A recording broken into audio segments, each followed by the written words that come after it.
So thanks very much to Bruno Spengler then giving us a hot lap here at the Lausitzring. And, well, hot laps are something we've not had enough of here at the Lausitzring. Alongside me, David, we've just seen a very, very shortened free practice session.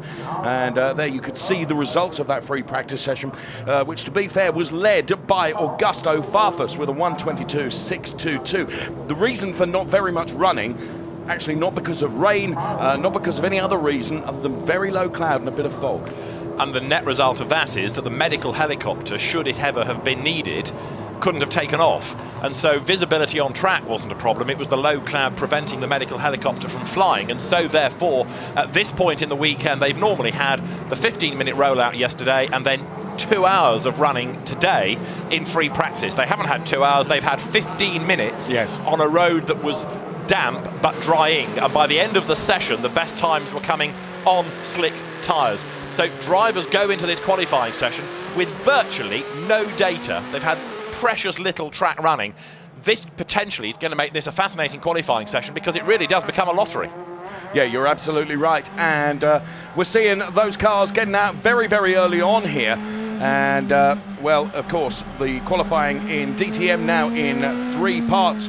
And, well, we're going to see, as we ride on board with our championship leader, Marco Wittmann, who can nail it through qualifying with very little running in free practice to give them preparation for this all-important qualifying session to set up the grid for tomorrow's race. There is Jamie Green, who crosses the timing line now, and we put the clock on Jamie Green to see what he can deliver for us. He was not outstanding in free practice, it has to be said. And he's not outstanding at turn 1, is he? Now, off air, you made the point, David, that you wondered whether any of these drivers, towards the end of the session, everybody was on slicks. They'd gone out on wets early on in the free practice session. We're only talking about 20, 25 minutes ago, perhaps half an hour ago. Would anyone use wets in this part of qualifying just to put in a banker lap?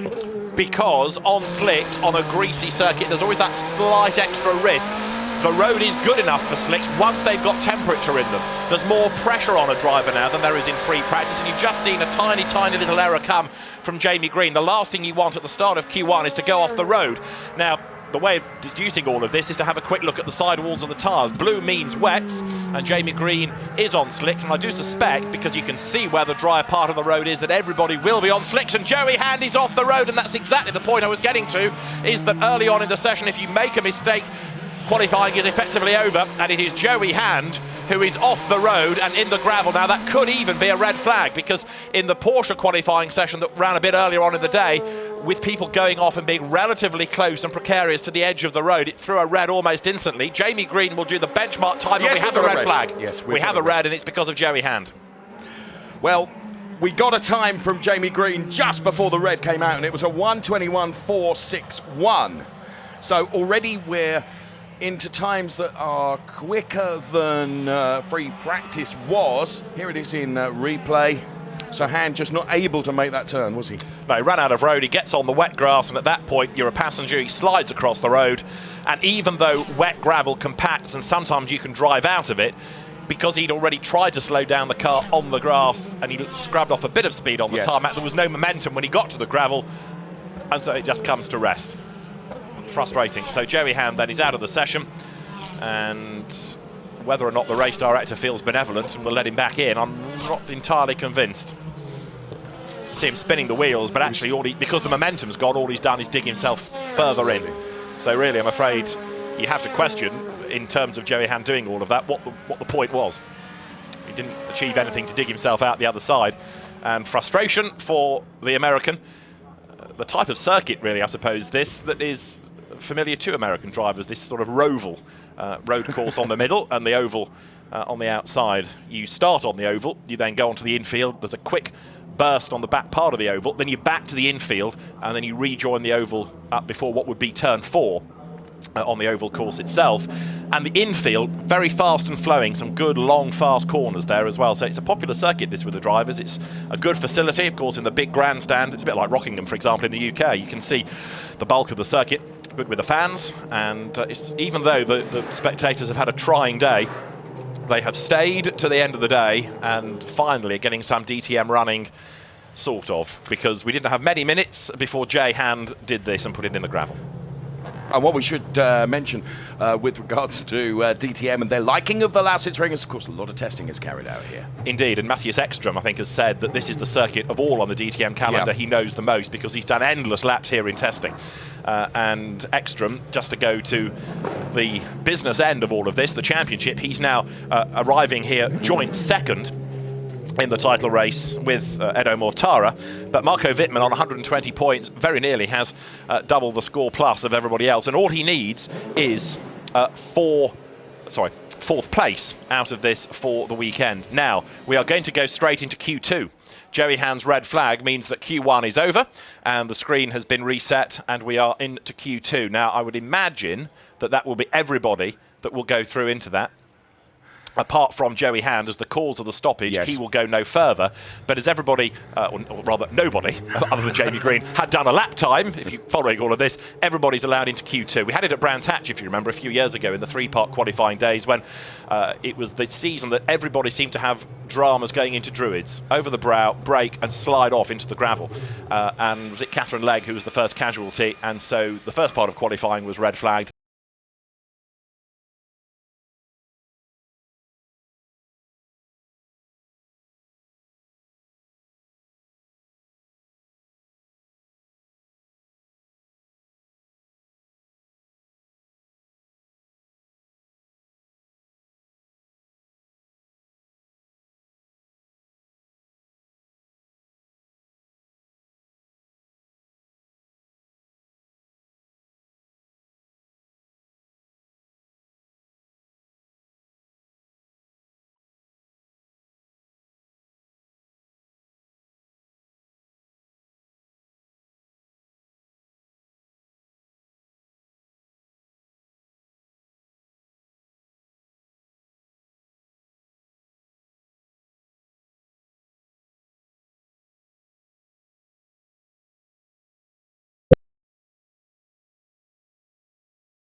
On the engineers that they are in terms of delivering them a package that he's going to do for this qualifying. And now, very little data from a shortened free practice session. And now, all of a sudden, the qualifying session's been shortened as well. And as you say, this Q2 is going to be manic because everyone, bar one, is in. Yes, we don't normally get 22 cars in this middle segment of qualifying, which has now got the cars making their way down to the end of the pit lane, everybody keen to get out there and try and maximise the time allowed, and more importantly you want to be first out or last out and therefore away from traffic.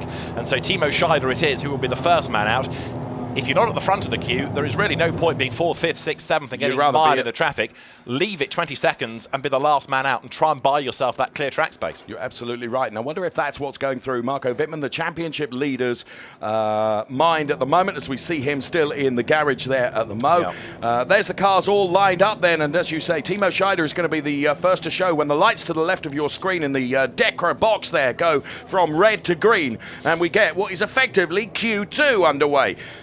So, not much running already today. Q1 shortened by Joey Hand binning it and putting it in the gravel, and we've now got more cars in Q2 than ever before. Exactly right, and on a greasy circuit still. And there is still the chance that people might make errors and go off, so you've got more traffic, you've got lack of running, you've got tyres that you need to get up to temperature, you have got, for the purposes of this, of course, a limited amount of time for this middle segment to get underway. So you have, for this, the cars running for just 11 minutes. Now, that said, the clock has shown us 21 minutes, and I'm just wondering whether they're going to add the Q3 time onto Q2 or whether the clock will be adjusted in a moment. And indeed, we're getting news that Q1's time is being added to Q2. So forget the 11 minutes, it's up to 21. So effectively, they're going to add the two elements together. And you also just seen, I think, on the message line, news about people being under investigation already. And that was Pascal Wehrlein. Pascal Wehrlein under investigation. And as you can see, the cars then, as the light goes green, have 11 minutes. So the clock has just been reset, contrary to what I was telling you. Now it's gone off the screen. And it will be reshaped. It might well be reset in a moment. We'll see. So. We'll see. I think probably race control are having as tough a time of it as anyone else, aren't they? Yes. In terms of having to reorganise everything here. Okay, so what we have is we have the cars out on track. We have 20 minutes and 47 seconds. Okay. The timing screen that we have in the box has now been reset. This is all going remarkably well, as you can tell. And do I now see spots of rain on the camera lens just to jolly this along even further? Anything is possible in this qualifying session. Oh, right, greens. We have 20 and a half minutes. And I think you're right.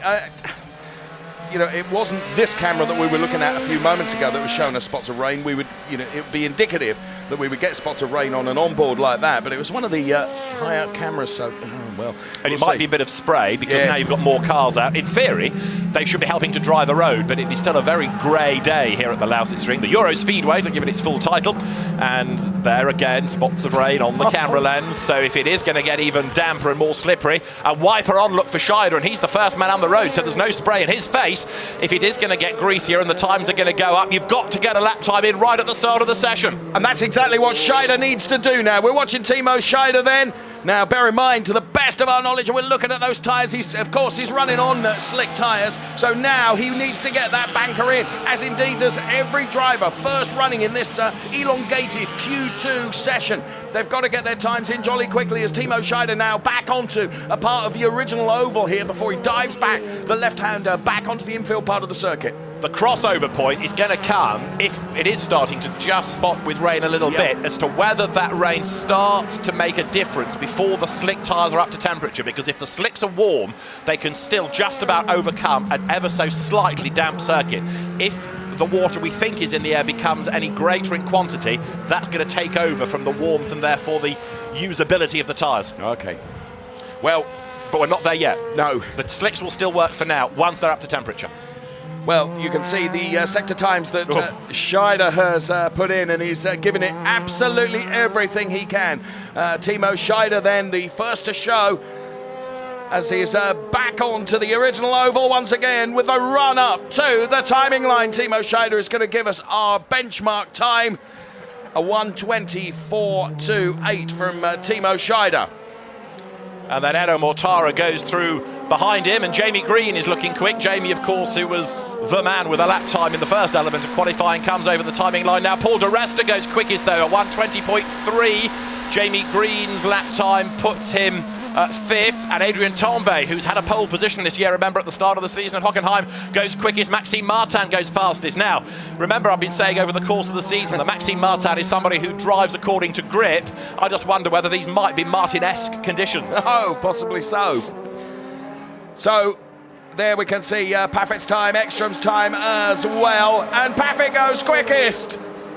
And you're going to have also Miguel Molina going near the top as well, the Spaniard in the Audi, because he's done the absolute best in Sector 1. But now it's Ekstrom at the top of the first sub 120, a 1:19.527. Now that is a full 5/10 off of Paffett's previous best time. And it shows that the tyres are getting better, they're getting hotter, they're getting more grip out of them, so they're still working, despite our fears that there might still be the odd spot of rain around. I don't actually think the weather conditions are going downhill. I think that's okay, but what you are now seeing with the tyres up to temperature and therefore the road getting quicker is potentially one of those sessions where the last man over the timing line with the flag comes out is fastest. Now, as you can see on the left-hand side of your screen, the graphics indicate there those that are below the out red graphic on the left-hand side of your screen, because it is now 17 minutes we've got left on this session as Molina now goes quickest. Those are the guys that could be going out at the end of this session. Oh! Mortara. Oh, so nearly sideswipes Rockenfeller. That was a bit touch and go. Thankfully, more going than touching, but they have survived the experience. Daniel Juncadella here is on for a quick lap as well. Timo Scheider's done the absolute best in Sector 1. Daniel Juncadella is, at the moment, the only man without a lap time next to his name, but he's done, as you can see, an absolute best in Sector 1, a personal best in Sector 2, and Juncadella for Mercedes goes fastest on a 1:18.781. It's getting quicker all the time. There's huge chunks of time being taken out per lap, and there's huge chunks of grass being taken into the inside of that Audi now. So there's a pit stop due to make sure all is well, and Rockenfeller got away with that. He had a charmed life there. Now Scheider, absolute best in Sector 1, a little bit pox in Sector 2. Paffett's done the absolute best in Sector 1 now behind Scheider, but this should put Timo back up at the pointy end. He's 6th, and he comes across the timing line. He's now 7th, and he goes 2nd fastest. He's in the 18s as well. So Juncadella and Scheider are the only two below 1:19. Okay, so Juncadella 1:18.781, Timo Scheider 1:18.985. A couple of tenths difference between the two there. Car number 3, Augusto Farfus, is under investigation for blocking as we're with Gary Paffett right now. Gary Paffett, who has been doing a fantastic job for Mercedes-Benz in what has been a challenging year for that brand. Altogether, they have worked so very hard to get it back to where it needs to be, and Paffett has been leading that charge. You haven't always seen that on track, to be fair. What can Gary deliver here?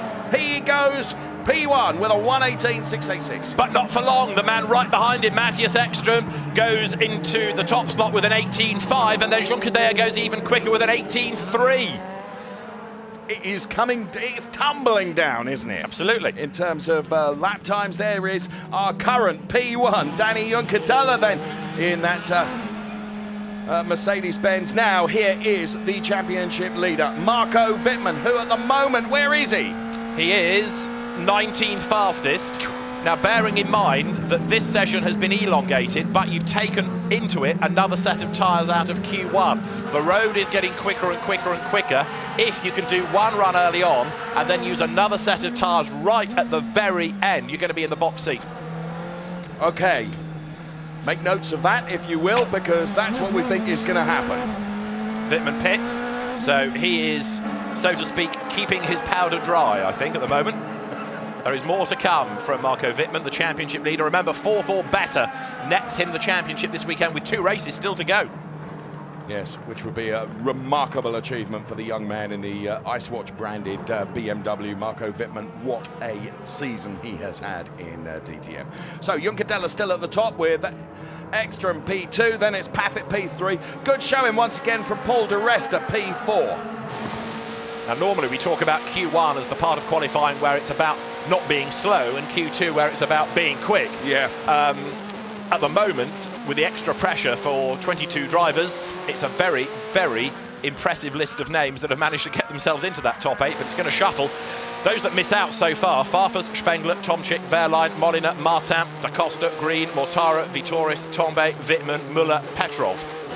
It ain't going to stay that way, that is for sure, and we have got 13 minutes to go, so it's time for a new set of tyres, but I don't think people want to use them too soon.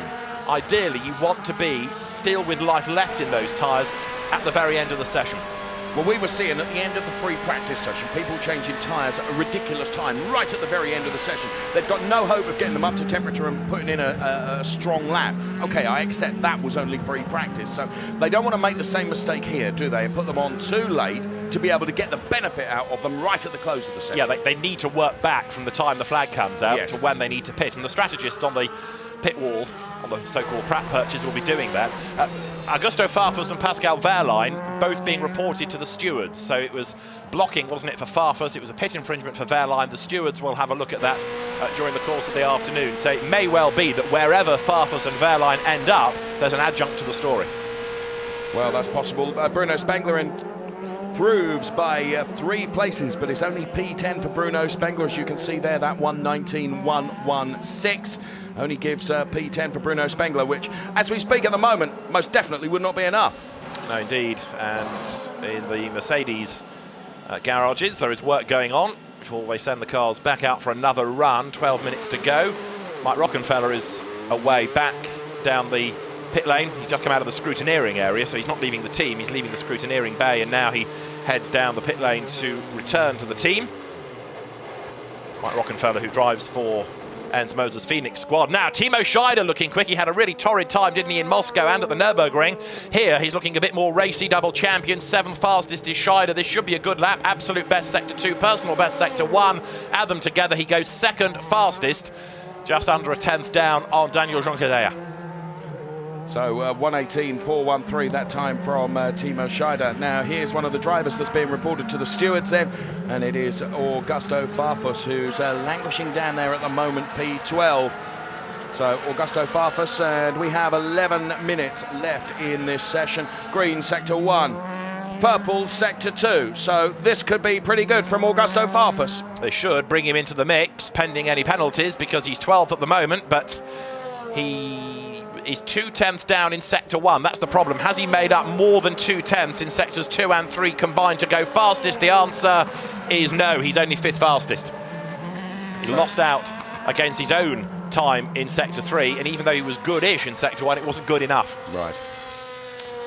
Now, Mike Rockenfeller is 9th. He's the first one to have missed the cut, so he should be able to get back in, I would have thought. This is a great onboard shot from Jamie Green, who's gone purple in sector 1. So Jamie Green's Audi, you can see there, goes green in sector 2. So Jamie Green needs to absolutely have a stellar sector 3, doesn't he? Jamie Green, where is he down the order? P18 at the moment, as you can see on the graphics to the very left there, as you see the Jamie Green name. What can he do? Trouble is, he's 3/10ths down in the middle sector. It's a personal best, but he's 3/10ths away from the absolute best of Farfus, so he's got to pull something really big out of the bag now. Well, just a couple of seconds, we are going to find out what Jamie Green can deliver. Well, he can go 5th fastest, which would keep him in to the next part of qualifying, but... and that's the important thing, isn't it? Of course. Also of significance is that Matthias Ekstrom is 3rd, and Wittmann has still not done a proper lap time, really. He's done a 19.7 as his first effort, but he's done no more than that. So 9.5 minutes to go. Can Wittmann get himself into the top 8? Ordinarily, you'd say, yes, of course he can, but he's not yet delivered the lap time that will do that. So there's some pressure beginning to build then for Marco Wittmann. We're with Nico Müller now, P12. Is his position, is he going to improve on that? He does by 3 places, goes up to P9, but P9 would not be enough. He misses out by 28 thousandths of a second. Right, here comes Marco Wittmann then, saying that he's under perhaps a little bit of pressure. He's got 9 minutes left to run. Marco Wittmann, the championship leader. P4 or better is going to be enough for him in the race tomorrow. He goes P4 on the timing screen. Oh, that's that problem solved then, says Marco, just in case you were worried about me. Worry no more.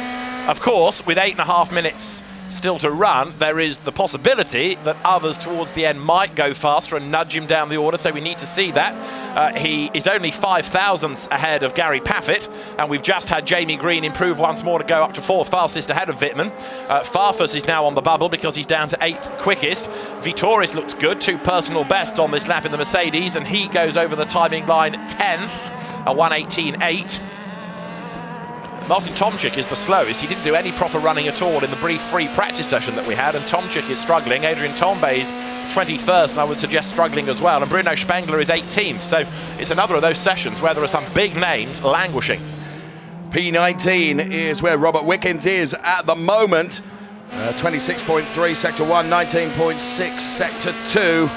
So Robert Wickens then, as he heads up towards the timing line here, he goes fastest to 1:18.267 from Robert Wickens. And an interesting lap that, because they Didn't were all see personal, that coming. Yeah. all personal best, but no absolute best. But it was just very well strung together. So it was a consistently quick lap. It wasn't peaking and troughing across the different sectors. He is there by 13 thousandths of a second. So he's only a Nat semi-crotchet ahead of Timo Scheider, and we have got 7 minutes and change on the clock.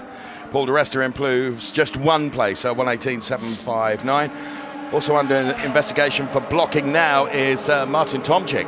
What are you, the court reporter or something? Absolutely. All of a sudden, the stewards are going to be busy. They've had nothing to do all day apart from look at different versions of a timetable, and now they're earning their corn, aren't they?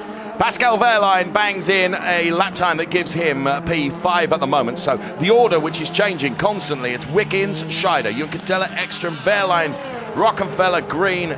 Wittmann now is on the bubble. And not only that, he, as Timo Glock goes to the top of the times, he's out of the top 8. I was about to say he's the top BMW, but he's not, because Timo Glock, and there he is, he's now the fastest, an 18.141. So Wittmann does have to start digging deeper, doesn't he? Spengler comes over the timing line. He's not had a great session thus far, and he's just improved, but only to 13th fastest. Now, interestingly, Scheider has just pulled into the pit lane. Can see that from our vantage point up here, as we've got 2 green sectors for Gary Paffett. I wonder if Scheider is putting another set on to use in the final 6 minutes of this qualifying session, this part of qualifying, as we're watching Gary Paffett now back out onto the oval. This should get him into the top 8, because he's managed to do a lap in the sectors that, if you string it all together, should just about compute to nudge him into the top 8. Let's see whether it bears out that way. Yes, he goes 4th quickest, so Gary Paffett is in the top 8. Well, all the drama that surrounds this qualifying session is really building to a crescendo, and of course we've still got Q1 to come. So Robert Wickens, who is P2 at the moment, not had a brilliant second sector here. Go on board with him. The infield section of this incredible circuit here at the Lausitzring, the Euro Speedway. He's on it again here, isn't he? Wickens quickens. As he heads towards the timing line, I will deal with that in the way it should be dealt with by moving on. Robert Wickens, well, a 1:19.149 doesn't improve his 1:18.267, which gave him that P2 position. So Timo Glock is quickest. Vitaly Petrov out of the pit lane, just saw him there as Robert Wickens went past. Here's Gary Paffett that we zoom in on now. And just to let you know that Wittmann has pitted, and they're going to put a fresh set of slicks onto his Ice Watch BMW. Mike Rockenfeller is ready to rejoin as well. Wittmann is on his way, and so he has got enough time left on a fresh set of Hankooks to get himself back into the top 8. Ekstrom is now 8th. He is on the bubble. Ekstrom, remember, along with this man, Edo Mortara, tied equal in the championship second, both for Audi, and Audi, the one of the 3 brands that's not yet had a win. Edo Mortara, we're watching right now, P17 at the moment, a 26.3 first sector, 19.7 second sector, as he nails the Audi now, heading towards the timing line. What can Edo Mortara deliver? Well, it's P10, which is not enough, a 1:18.537, but the margin so, as Paffett's in with presumably a new set going on to the Euronics Mercedes. We've got 3 3/4 minutes left. There is the Audi team boss looking on. And the scrutineers making sure that the tyres are those that have been allocated. Now, Timo Scheider was a bit down in Sector 1, but the absolute best in Sector 2, added to whatever he does in Sector 3, and he goes quickest of all, a 1:18.059. And you've got to say, that was a lap that could have been even better, because he was down on his earlier best in the first sector. So we are reaching the sharp end of this part of qualifying. We have just 3 minutes and counting left to run. Scheider, that man, is top of the timing screen at the moment with a 1:18.059. So Antonio Felix da Costa, we're watching it. Scheider, Glock, Wickens, the 1-2-3. Scheider is on an even better lap because now he has done the absolute best in Sector 1, but he's only done that just after Paul di Resta had done the previous absolute best. And so di Resta, who is 15th, could be about to magic something up here. Da Costa, 11th, not good enough, but it does help him up the order, of course. It's not just about being in the top 8. If you can't get in the 8, you want to be at least 9th, because that's a better place, clearly, for the race start tomorrow. On board with Christian Vitoris now. There is that car in full. 26.1 Sector 1, 19.6 Sector 2. Right, where else to look? Di Resta is on a quick lap, so Junqueira, so too is Wehrlein, but Marco Wittmann has done a personal and an absolute best in Sectors 1 and 2, and there are just 2 minutes of Q2 to go. Here comes Christian Vitoris, and he goes 5th fastest. Here comes Wittmann. This could be top. Marco Wittmann, championship leader, goes P3, 1:17.981. Misses out by just under 3/10. Now the other quick lap to come should be from Paul di Resta. Also, you've got Wehrlein with an absolute and a personal best, and you're looking at him now. Ekstrom up to 2nd, almost unnoticed. So it's Scheider, Ekstrom, Audi 1-2, Junqueira 3, Wittmann 4, Green 5, Glock 6, Vitoris 7. There's a yellow flag now out. Somebody has had a drama, and that is going to affect life. It's Vitaly Petrov, I think, that's gone round. Okay. He's got it back round again, and is underway. But we have got, yes, the yellow disappears. Wehrlein 3rd, and yeah, you're right, the yellow flag zone is no more. This could well be the replay of it. It is.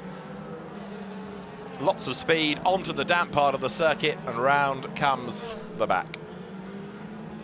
Well, Vitaly got it going very, very quickly, so the yellow was only out for a moment or two. So, in all of that, the order is, with less than a minute remaining, Scheider, Ekstrom, Wehrlein, Junqueira, Wittmann, Green, Glock, Vitoris. There is the offending car, if you like, of Vitaly Petrov that caused the momentary yellow. There are still people pushing on. Vitoris, Rockenfeller, and also Petrov, after his drama, have done good things in sectors. So we're not done yet. There is still the potential that that top 8 could shuffle around a little bit. Vitoris went through. That was a slightly slower lap. But everybody crossing the timing line now has got another lap to go. And Gary Paffett has done the absolute best in Sector 1. Paffett starts his last lap 12th. There's Spengler, who is also struggling because Spengler is down 20th. Very, very bad qualifying. Yes, we're watching Bruno Spengler there. Well, personals in Sector 1 and Sector 2, whether that will be enough to elevate him up the order from his current P20. The one we're keeping an eye on, of course, is Gary Paffett, that you quite rightly said. But he's 3/10 down in the middle sector, so may not work out. Spengler should be an improver to personal best, but is it enough? Farfus also is on a quick lap. Flag for Spengler, who goes through, and the time now comes up. And where does that put him? 16th fastest. Paffett goes 5th fastest. Okay, that knocks Wittmann down to 6th. Any other improvers? Molina 7th. Here comes Rockenfeller, who is 11th, 2 personal bests. If he can get ahead of Wittmann, that's all good for the opposition in the championship, namely his 2 Audi Mark mates, but Rockenfeller does improve, but only to 10th, an 18.1. Farfus, 2 personal bests, and he is penultimate. It's been a lousy qualifying for the man that topped free practice. Augusto Farfus here has got to do something absolutely amazing to get within striking distance of the front of the grid. He comes across the timing line. Now he ends up 15th. He had been nudged down to slowest, but 15th for Farfus is a long, long way down. Now, are we done? Has everybody else that's on a quick lap taken the flag? I think pretty much they have. And so Wittmann 6th, but Ekstrom 2nd. Where did Mortara end up? 13th. So Ekstrom, after a really duff qualifying at the Nürburgring, has turned it around here. Yes, and bear in mind the situation with regards to Ekstrom and Mortara in the points, tied on numbers. So we have Timo Scheider, Matthias Ekstrom, Pascal Wehrlein, Danny Juncadella, Gary Paffett, Marco Wittmann, Miguel Molina, and Jamie Green are top 8. So as the cars all into the pit lane, of course, another session of qualifying to come for the fastest 8. We lose Glock, Rockenfeller, Vittorius, Wickens, Mortara, Petra, Farfus, Martin, Spengler, Tombe, Da Costa, Muller, Tomczyk, and De Resta. But the margins, David, so close. Well, Paffett to Wittmann is 1/1000th of a second. It cannot be closer in the 3-digit timing that we get. So just 1/1000th of a second. Paffett 5th and then Wittmann 6th. But having said all of that, once you're in the top 8, it doesn't really matter about the times. Here's confirmation then. Timo Scheider topped that part of qualifying with a 1:17.699. Then it was Ekstrom, Wehrlein, Juncadella, Paffett, Wittmann, Molina, and Jamie Green. First of those we see out, Timo Glock. Also Mike Rockenfeller, Christian Vittorius, Robert Wickens. And on the second page, it's Edo Mortara, Vitaly Petrov, Augusto Farfus, Maxime Martin. Some big names going out here. Bruno Spengler, Adrian Tombe, Antonio Felix da Costa, Nico Muller, Martin Tomczyk, and Paul de Resta. The last time I mentioned Paul de Resta, he just found the absolute best in the first sector. He ends up penultimate on the grid. Of course, Joey Hand will be behind him, but effectively, with those that have done a proper qualifying time, there he is, a very frustrated-looking Paul de Resta, ends up at the back of the grid, effectively 22nd of the 23 cars. Augusto Farfus will not be best pleased. He was on the podium here last year, but 15th on the grid. Now, dependent upon weather and strategy, you never know what he might be able to do in the race, but also there is this Damocletian investigation for blocking. Yes, and that involves, well, a number of cars. Augusto Farfus. Who else have we got in there? Also, Tomczyk and Pascal Wehrlein under investigation as well. We're looking at the Paul de Resta car there. Martin Tomczyk. Yeah, 21st. And he was just under a second away from the top. And I suspect, as you look at Nico Muller, who was 20th, that if Verena gets a chance to talk to some of the drivers that have been bumped out, they will cite the fact they've had so little running as really one of the key problems. So we said as qualifying got underway, it was going to be a lottery. Antonio Felix da Costa, of course, he was always going to struggle, new to the DTM and therefore new to the circuit as well to an extent. He would have raced here in other categories in single-seaters, but not in the DTM. He ends up 19th. That shot of him was on wet tyres. Bruno Spengler, 17th, also here seen on wets. Adrian Tombe, 18th between the BMWs. Maxime Martin, a bit disappointing as well, 16th fastest. I did say at the start of the session that these conditions might be to his liking, but actually in the end, not. But of course, although he's raced here in a GT car, not in a DTM car, so again he needed a running. Farfus only ends up 15th, and despite his spin, Vitaly Petrov ends the session. Has got more used to the DTM. We're reaching the conclusion of the DTM for 2014. He's got more used to the car, and the car has been improving as well. Indeed, it is of course yet another new circuit for him, and he's had little running, and yet he gets his best qualifying of the season. So Petrov 14th, Mortara 13th, Wickens 12th, here Christian Vittorius 11th. And remember, all of these missed the cut. Mike Rockenfeller improved right at the very end, but only as far as 10th. The reigning champions had a really frustrating season. But let us go to the pit lane and join Verena. I'm here with Bruno Spengler. Bruno, P17, what was the toughest thing today about the qualifying? Well, the toughest thing today is that, I think we again did not really start on a good basis with our car like we did a few races this year, and it was the same for everybody, and not a lot of free practice for everybody, and I think some started with a good basis and some other with a less good basis, and we started with a pretty bad basis, I would have to say. So then, we just run behind the time. And then we were trying to push in the quali, but we just couldn't go any quicker. So we have to see tonight in the data what was wrong and what we can improve for the next qualifying in the next race in Zandvoort, because that's our goal now, tomorrow for the race. I mean, from P17, unless there is some crazy conditions out there, which I hope, it's going to be tough, but you never know what can happen. So I'm ready for the fight tomorrow, and then we see. Right, thank you very much, Bruno. Back to you guys. Always get a soundbite from Bruno Spengler, don't we? He's a good ambassador for BMW as well. Look, we've said this about other drivers. He doesn't moan about the team. He accepts it on the chin. And Spengler, as we saw at the Hungaroring, is somebody that never gives up fighting. And even though it's not a great qualifying, he will certainly give it all in the race and see what progress can be made. And the point he makes about hoping for crazy conditions, well, remember what happened at Ossersleben, which was just the wildest race we've had in a long, long time. Anything can happen. As you saw, that was a race won by a pit lane starter. A little bit of debris flies there. And Martin Tomczyk, somebody else that's had a frustrating qualifying session. He's now with Verena. Yeah, very frustrating in P21. Why this morning you were the only one who didn't actually go out in the free practice? Why? Yeah, unfortunately we had a technical failure on the car right when I went out, and then I had immediately to come back. So it was 50 minutes lost time for me. I mean, especially when you don't have any free practice. It was very bad luck for me today as well in qualifying. I mean, I think you could learn quite a lot out of that 15 minutes. I couldn't do that, so at the end 21. I mean, as you see, all the others are struggling as well, so it's very tricky at the moment to drive. So the whole day fits quite well together. Let's hope for a better day for tomorrow. Thank you very much. Back to you guys. Thank you very much, Verena. We are into the final part of qualifying, and interesting how one of the most experienced racers out there, Gary Paffett, decides to go out very, very early on.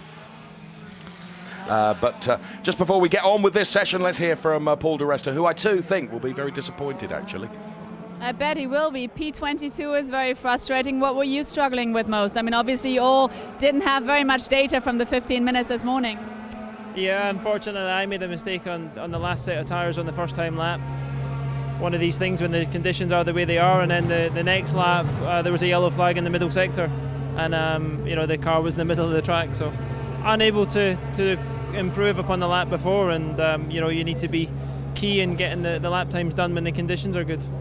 Well, thank you very much, and back to you guys. Thanks, Verena. Frustrating for Paul di Resta that therefore the car that cost him the chance to improve was another Mercedes, because that was Vitaly Petrov he was referring to, that he found in the middle of the road. Interesting the point he made, though. You need to you need to be in there early on in the session and bank one. And as I was saying, just before we cross to Verena and Paul di Resta there, Gary Paffett the first to leave the pit lane in this session of qualifying. Marco Wittmann leaving the pit lane now. He goes through the first corner, but on the inside of the ADAC curve, through the pit out part. Now works his way on the infield. Gary Paffett, though, will be the first driver really to set a benchmark time within Q3. So 9th to 23rd, barring any penalties post-qualifying, are set. This last 11 minutes will sort out the top 8 on the grid. And a 17.699 is the best lap that we've had thus far. That was out of Timo Scheider in Q2. So Gary Paffett, well, of course he does the absolute best in Sector 1 because he's one of only 2 drivers that's got there thus far. It's the lap time that we need to really be concerned with relative to everybody else. But as each car goes through the first sector, so other improvements are found. Wehrlein is quicker than Paffett in Sector 1, and Juncker is quicker than both. So that tells its own story as we continue to watch the Euronics liveried Mercedes-Benz of Gary Paffett then heading around the Lausitzring circuit here. This is the final part of what has been an extremely dramatic qualifying session. Dramatic because it's been shortened somewhat, and he heads towards the timing line now, and he will give us our first time, which is a 1:18.291.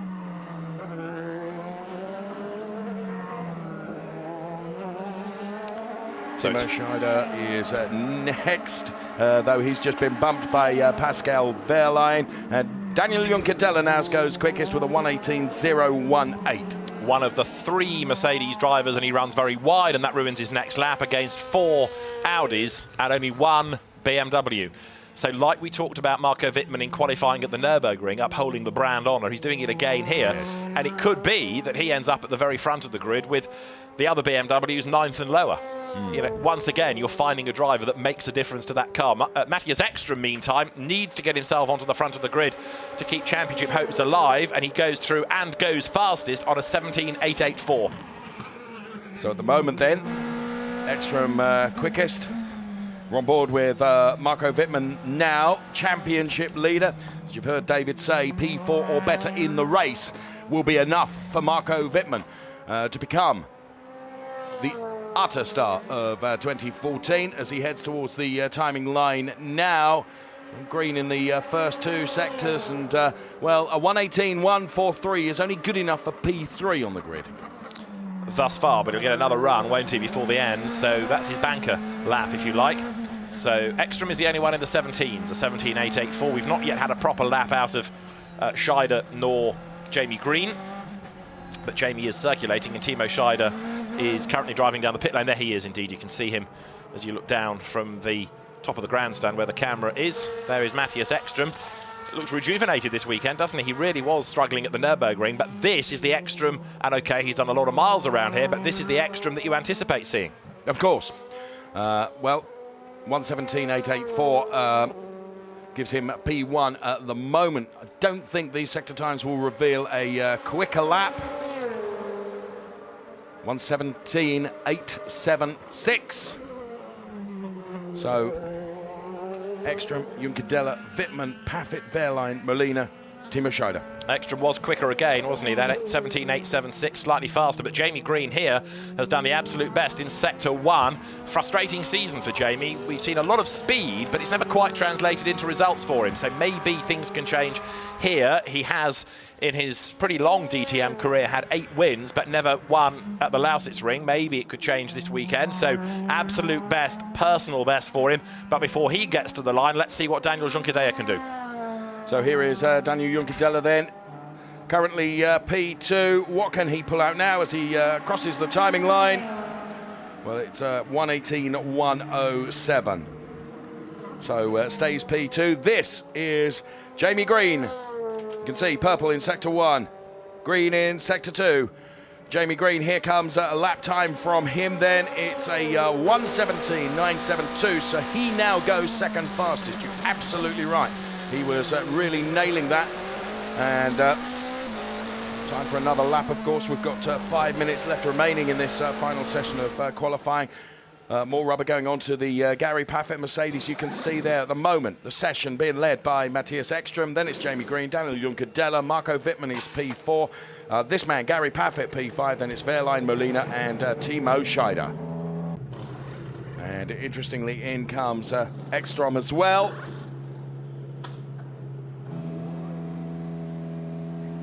So 4.5 minutes as we await Gary Paffett to head out, back out onto the track. Now he's pointing at something in the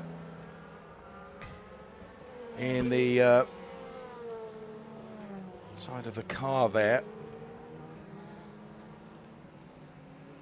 So Gary Paffett then does now leave the pit lane with 4 minutes remaining. Marco Wittmann has been in as well. It's Ekstrom, Green, Juncadella, Wittmann, Paffett, Wehrlein, Molina, and Timo Scheider with under 4 minutes left to run as Juncadella steps that back out as he leaves the pit lane as well. In comes Jamie Green. Under 4 minutes remaining. A 1:17.876 at the moment is the fastest time. That time set by Matthias Ekstrom. This man is second fastest on a 1:17.972 with 3.5 minutes left. He goes for another set of rubber as well. And now if you're out on track, then you shouldn't have to worry about anybody getting in the way, should you? Because with so many people heading for another set of tyres, now could be quite a good time to put a lap in unaffected by traffic.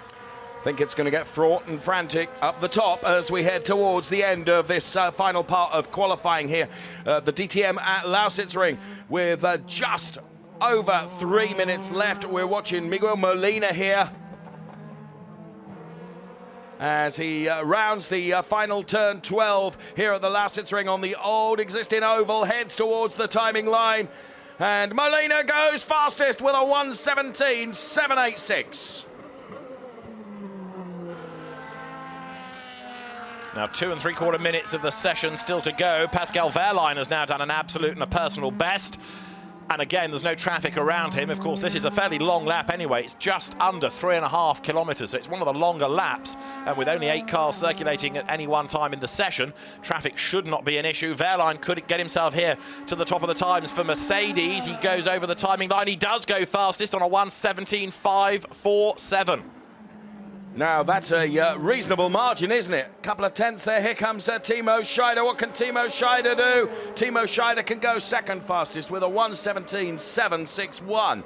2 tenths away from the Wehrlein time of 1:17.547. Here comes Matthias Ekström heading towards the timing line. Fourth fastest at the moment. Now he goes second fastest with a 1:17.604. Said it was going to be fraught and frantic towards the end of this qualifying session, and that is playing out here. Marco Wittmann, the championship leader, is P7 at the moment. Gary Paffett is P8. Here is Daniel Juncadella, who is P6. Bit of a shoddy Sector 1, I think, and a better Sector 2. I don't know whether, well, he's got to pull something magic out of the bag in Sector 3. Shoddy is 2 tenths, but I grant you he's lost time and he can ill afford to do that. And under investigation is Moliner for not looking after the pace of the car under a yellow flag zone. Juncadella across the timing line. Fourth, he did go quicker, but it could have been even better as you made that point about Sector 1. Jamie Green now, who is currently P6. So what can Jamie Green do? We've got 1 minute and counting in this final part of qualifying here at the Lausitzring as Jamie Green rounds turn 12 and heads towards the timing line. Green goes third fastest. Okay, and Wittmann is still only 7th and Paffett is 8th. And Wittmann not looking as though he's going to be able to respond. Matthias Ekström across the timing line. The lap time is not an improvement, so he stays second. But he's got one more lap to go because, of course, there's still half a minute on the clock, so he squeezed another lap out of this. Now, can Wittmann get across the line for one last go? Moliner, 6th. He should just about escape. Yes, he will. 20 seconds on the clock. Makes his way up towards the timing line. That lap is not an improvement, so it keeps him 6th. There are very few sector improvements to be found. Wittmann is a 19.1. He's over a second off his best, but he has squeezed another lap out of the session. Maybe, though, this set of tyres has now just lost its edge slightly. The flag is out, Dave. So we have still cars that are out there on a lap. Here is Pascal Wehrlein. Can he improve? His 1:17.547 gave him P1. Well, it's a 1:17.754 that time around, so Pascal Wehrlein doesn't improve, but what a great showing from Pascal Wehrlein. Timo Scheider now, well, a 1:18.089. Who have we got still out there circulating? Wehrlein, 1:17.547 at the top at the moment. Flag is out. It's only those that manage to potentially squeeze another lap in. And Pascal Wehrlein's first DTM pole position and a Mercedes pole position to boot, which is perhaps something nobody would have predicted at the start of the day. No, you're absolutely right. Well, Pascal Wehrlein then. And don't know whether now is a good time to mention the fact that our championship leader is, well, surprisingly further down the order than I expected. P7 for Marco Wittmann. And, well, as the celebrations go on there, as you would quite rightly expect for Pascal Wehrlein. Was Wehrlein not under investigation for the start of Q1? I think you're right, and I have to say, I was looking at the timing screen, looking for that car number 25, and that message has gone away from the screen now, and now it might be that there have been so many messages after. I think that's what's happened, yeah, it's just scrolled through, hasn't it? Yeah, but I think he was under investigation. So it might be that the story doesn't end here, but for now, Marco Wittmann, champion-elect, and I've been doing some crude maths towards the end of the session. I think Marco Wittmann will become, if he wins it, the youngest ever DTM champion. I'll need to double check, but my feeling is that he'll be the youngest ever. He ends up 7th. This, Dave, is how the top 8 looks. It's Pascal Wehrlein at the moment, right at the top, with Matthias Ekström P2, then Jamie Green, Timo Scheider, Daniel Juncadella, Miguel Molina, Marco Wittmann, and Gary Paffett. That is the first 4 rows of the grid sorted for the race for tomorrow. As we look at the turbine that is behind the main grandstand here, that is here at the Lausitzring. Now, there were times earlier in the day where we couldn't see that turbine going round. So low was the cloud and so dense was the fog as Pascal Wehrlein climbs out of his car. And, well, he's absolutely delighted with that. And really, he's had a tough time in the DTM because he was plucked, wasn't he, at the 11th hour from the FIA Formula 3 European Championship last year after the sort of late retirement, if you like, of Ralf Schumacher from the DTM into this sort of car. Mercedes feeling that they wanted somebody from single-seaters who knew about aero rather than one-make saloons or GT cars like Porsche Carrera Cup Deutschland, for example. And it's been a tough time for Pascal Wehrlein, but he's, in that session, underlined his ability, and in a car that people don't think is the best of the three. Matthias Ekström second, Jamie Green third, Timo Scheider fourth, Daniel Junqueira fifth, Miguel Molina sixth, Marco Wittmann seventh, Gary Paffett eighth, is, by the standards of 2014, a very unusual looking top eight. Yes, I would agree with that. So 1:17.547 in the end was the time that was the quickest, and it went the way of this man, as we can see him walking towards our camera now. Pascal Wehrlein, 1:17.547 gives him, well, provisional pole position, doesn't it? Pending, as you rightly said, I was convinced we'd seen a number 25 on our message screen with regards to being investigated. Well, we will see what happens and what comes out of that. So he's congratulated by the Mercedes team. Good job, indeed it was. So Pascal Wehrlein, a 17.5, plays Ekström's 17.6. Barely anything really between them. But there's the man of the moment, Pascal Wehrlein's first DTM pole, Mercedes' third pole of the season. But Jamie Green will be well chuffed with his qualifying effort in the Hoffmann Group Audi, because he is going to be third on the grid, ideally placed therefore to back up Matthias Ekström for points in the championship and try and keep both of them, and others indeed, ahead of Marco Wittmann, who finds himself with tougher work to do with no BMWs up there to help him. Matthias Ekström second, and so he comes here a long way back, but second equal in the championship. Can this be a significant weekend to keep alive his title hopes? He certainly wants that to be the case. But Pascal Wehrlein set the fastest time in qualifying, and it's a Mercedes that tops the times at the end of a very unusual qualifying session. Let's go and join Verena. Yes. I'm here with Jamie Green. Now, the summer breaks seem to have really done well for you. P3, how do you feel about that? And I mean, that's a good position for tomorrow's race as well. Yeah, I'm well happy, to be honest.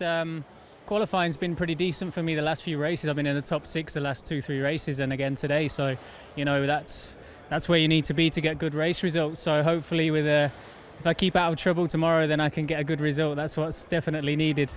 And now, I mean, even though we had a short free practice today, you got a lot of data, so you can work with that well for tomorrow, right? Well, to be honest, the only running we got was in changeable conditions. You know, it was never fully wet or dry, so it was a strange day. I spent most of the day sitting in the truck, so to get in the car was nice, but it was tough because the conditions were never the same. So I think, you know, everybody's in the same situation, so it's tough for all of us because we haven't been able to work on setup and stuff. But I think that's why I'm happy, because the team obviously gave me a good car from the outset, and that was the key. So let's see what the weather god brings us for tomorrow. Absolutely, it looks like it could be interesting. Thank you so much, and back to you guys. You can rely on an Englishman to talk about the weather, can't you? Interesting, he says, and he's absolutely right. Pascal Wehrlein is the man who, for the moment, can celebrate the top time in that session. Matthias Ekström, Jamie Green, second and third, but Jamie having a good qualifying run, gets himself up there to the pointy end of the grid. Now, quite a few drivers in that session being investigated not only for pit infringements, but also for failing to manage track limits and also yellow flags. Now, what about Marco Wittmann's story? He's only 7th, Verena. Now, this one's going to be really interesting, Marco. P7 today in the qualifying. However, as you know, tomorrow it's enough to be 4th place and you can already snatch the title. What does your gut feeling tell you? Well, actually, I don't think too much about tomorrow. For us, was a pretty difficult day, especially with these conditions, with just 50 minutes free practice time. It not really helped. I think it was more or less a lottery who had the best setup from the beginning of qualifying. Nobody really could set up the car because in free practice we run on under wet conditions. So it was pretty difficult, and yeah, for us a bit disappointing to be in general quite with a poor performance today. But I hope we can swap this tomorrow. And I'm sure you're going to fight like crazy tomorrow. For sure. Right, thank you, Marco. Back to you guys. Thanks very much, Verena. I just wonder, actually, with whether we'll see a better performance out of Marco Wittmann because he's starting further down the order. Do you know what I mean? He's got something to chase rather than, you know, I'm not trying to make it easy for him, but I just wonder if it might play into his hands a little bit. In a funny way, there's less pressure because it doesn't happen tomorrow for him. He's got 2 more races still to go. It's not like this is the last round and he's having to think about points. Often if you drive for points rather than places, you give away too many, and the danger is that you're trying to finish in the top 4, you end up finishing 6th because you've kind of outfoxed yourself and you've let too many people through. There's less pressure to an extent. Yes, he'd love to win it here. He'd probably love to win by winning the race to go with winning the championship. But if it doesn't happen tomorrow, there's Zandvoort, hey, there's even Hockenheim still to go. Of course, and you and I would love it to go to Hockenheim, of course. Pascal Wehrlein then, a 1:17.547. He tops that chart with Eki, then Jamie Green, then Timo Scheider, Danny Juncadella, Miguel Molina. Marco Wittmann then, the man we've just heard from, is P7 as the second page of the combined result from qualifying comes up there. And right at the very bottom there, Joey Hand, who was out on the gravel during what was Q1, and he took no further part in qualifying, and the rest there that you can see. Now, Jamie Green was mentioning there that it's going to be very interesting with regards to tomorrow and the weather, but before we talk about that, let's hear from Matthias Ekström, who's with Verena.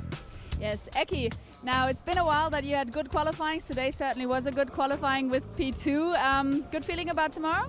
Yeah, I mean, it's always nice to qualify in the front row, no discussion. But what I'm most surprised, I feel I do nothing different, but the car likes what I do much more than normally, because after the test we did here, we changed some things. And on the test, I was pretty confident. And also before the race, I was pretty sure if it could stay consistent, it would be nice to see. And at least it looks like it paid out in qualifying. So now it's just to the race to be proven. So tomorrow for the race, you have a good feeling? I mean, podium is nice. Victory is even nicer. Spring champagne is pretty nice. I tried it 2 times this year, I bet. But I won one race when I did the World Rallycross Championship. So actually, I'm looking forward more for a win than a podium. All right, best of luck. Thank you. And let's see, where's Pascal? Pascal! And here's the man who for the first time actually got pole position and is the youngest DTM driver of all times to snatch pole. Congratulations, first of all. You fought so hard. How proud are you? Yes, very proud. I think we had very tricky conditions. It was really hard outside. There were a few big moments where you nearly lost the car. So at the end, I put it together, we put it together. And yeah, that's the result. And looking at tomorrow, I know you guys always say, "Oh, I'm not looking at, not concentrating on tomorrow now." But quite frankly, for tomorrow, I mean, from pole position, there is the best chance of actually winning the race. What do you feel about that? Yeah, for sure. That's a good starting point. I think tomorrow we have to see the conditions. Yeah, we have to see for sure. The goal is to win the race, but yeah, we see tomorrow. We'll definitely cross our fingers. Thank you so much. And now back to you. Verena, it's going to go down legendary. I say, Pascal, over here. Got the man, didn't Absolutely. she? Brilliant work. Absolutely. With a wave and a smile, it's amazing people come running. There are, of course, some rather disappointed people in the pit lane. Mike Rockenfeller is one of them. The reigning champion has not yet had a win. We're still talking about Audi, winless, astonishingly, this season. There has been a kind of victory for them in the early hours of the day because Hans-Jürgen Ab's Formula E team scored victory at the last corner in the first race in China. But it's really the DTM brand that wants a victory this weekend, and it could come because if it's a circuit like this and it's an unusual looking grid and who knows what the weather gods have in store, then it perhaps is going to be a more open race than we had last time out at the Nürburgring. And just interested also to see Matthias Ekström's demeanour. That smile had come back. That was not in evidence at all, was it, at the Nürburgring? No, you're right. It is the old Eki back again, or seemingly so, isn't it?